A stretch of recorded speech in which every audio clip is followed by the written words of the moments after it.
Okay, this video is for LW football. Your question is, if you're one of the best on your team, what should you do, especially if there's no clubs, ECNL teams, or maybe higher level teams around you? What things would you start to do? The first thing, I think, being the best on your team is easy, but I think something harder is, can you be a leader and a role model for the players around you? Can you are you showing up early to practice?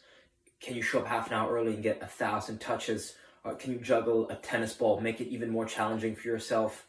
Are you cleaning up, right? Are you helping the coach clean up the cones, put away the goals? Are you looking him in your coaches in the eyes after they took the time to train you, and you're shaking each of the coach's hand and thanking them genuinely? Are you doing little things? Are you picking up trash whenever you see it at your own field?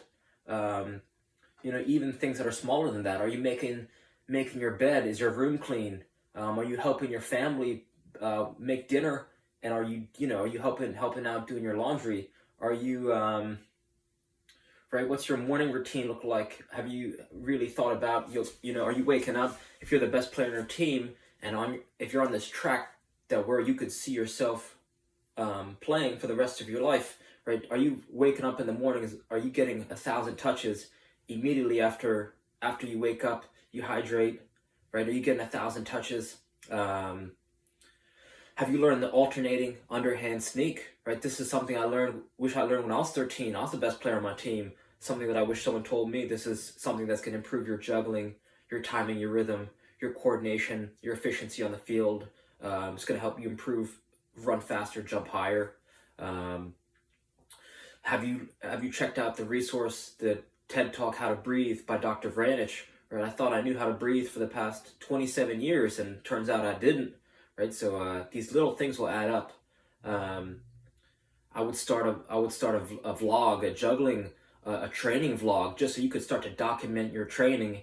And this can be used not only as a personal diary, but just as so you can look back and not only see your progress, but say now you could start to notice little nuances and say, hey, I noticed, I was doing things like this, and either things could be getting better or worse, right? A vlog, you have the capabilities, especially now with the cell phone, where you can, being able to diary your training can be used as a tool to help you grow. If you're training with a club, I would see, can I train with can I be trained with the older team? Now raise your level of training. If they train the same day, either at a later time, now you could go for double training sessions, or they train on a different day, and is it possible to train with the older team? Now the speed of play is faster, a little bit more physical, right? Can you be as relaxed and as calm in more high pressure situations for a different team, right? Just because you don't have an ECNL team around you doesn't mean you can't take your personal training routine to the next level.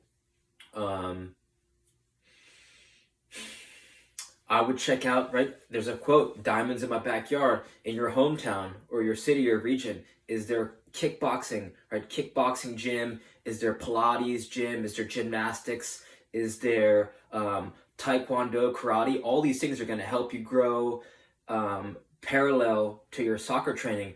Zlatan Ibrahimovic, big kickboxer. Cristiano posts about Pilates to his Instagram, right? The local university or college, right? Just reach out and say, I want to improve you could reach out to the track coach. If you got a track coach with some great success, you could reach out to your college coaches and say, I'm looking to play at the highest level. This is my current training regimen. How can I make it better? Or who should I speak to make my personal training better? Or, is there former, in your community, there's got to be high-level players or players who used to play who could help you take your training to the next level. Do you have a kick trainer? Have you made a kick trainer for yourself? Just another tool that's going to help you improve your timing and your rhythm and your ball striking. What else? Can you do the whole Dick Hartzell band routine, lower body flexibility? Can you do that whole routine, have you learned how to prehab and rehab your muscles, tendons, and ligaments, right? Can you do a full split? These are some things that Dick Hartzell can teach you. Just search Dick, Hartzel, band training. This is someone who's worked with every team in the NFL and can, are you protecting your joints and ligaments for injury, right?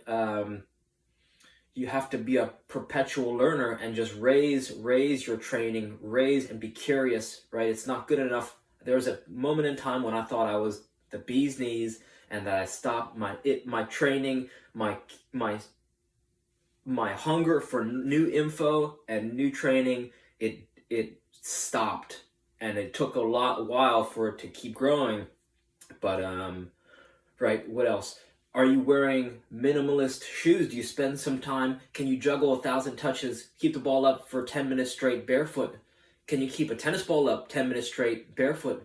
Right? These are some things that I wish someone would have asked me when I was the best player on my team and I wasn't being challenged. These are some things that could have taken the training higher. Can you juggle 25 times with your right foot, right thigh, head, left thigh, left foot, all without dropping the ball, right? That's a simple challenge most college players can't do.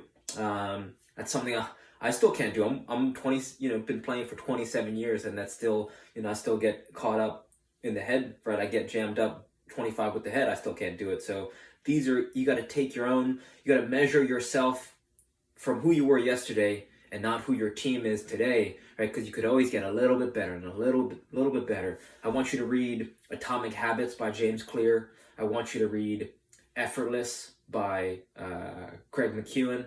I believe the last name McKweon. Just search Effortless and you'll find it. These two books together are going to kind of build this framework, and you're going to see how you don't want to work. You don't want to outwork the players around you. You want to train smarter. So you want to put that work in the right areas, and maybe less is more in some pursuits, right? I check out Andrew Huberman talking about your morning routine, waking up, hydrating, cold shower, right? Are you taking cold showers?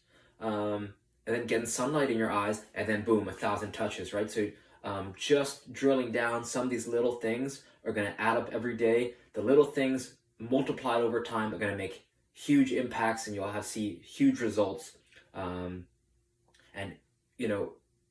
I want you to reach out again when you could keep a tennis ball up with your feet for 10 minutes straight, or you can do 25 with the right foot, 25 right thigh, 25 head, 25 left thigh, 25 left foot with any size ball, not including a balloon.